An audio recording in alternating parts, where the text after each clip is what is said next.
कि जय शिव के भक्त होए हो पे दुख सितम न सताए कि भोला ताक दी है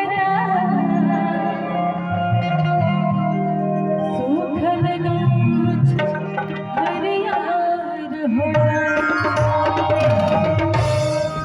कि भगतन के भोला रक्षा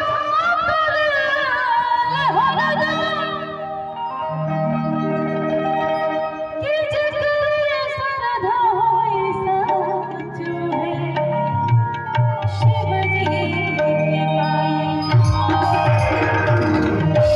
बात सही है ना? जिनके मन में सच्चे प्रति भाव से भक्ति भाव होगा, उन सूखल गाछ भी होगा ना, हर सूखा पत्ता भी होगा ना, तो जरूर हरियर होगा, जरूर उसका बेड़ा पार होगा बाबा के दरबार में। तो कहना है कि ओम शिव ओम वरद सत्य वरद शिव शंकर से ओम शिव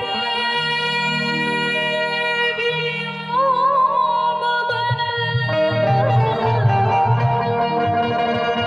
सत्य वरद शिव शंकर से सारा दुखवा दूर हो जाला बोल बम के मंत्र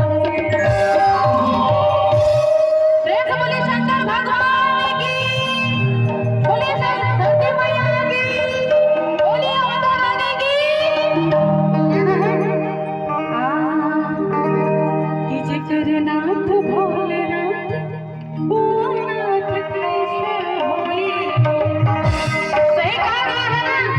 जिनके नाथ है वो अनाथ हो ही नहीं सकते, और जिनके पास माँ का आदर है वो बिना माँ का हो ही नहीं सकता। माँ का आदर सबके ऊपर होना चाहिए। तो आइए एक बार उस बाबा के मीठी मीठी भजनों को गाते हैं। कैसे कहना है? जिकर नाथ भोलेनाथ वो नाथ कैसे होए।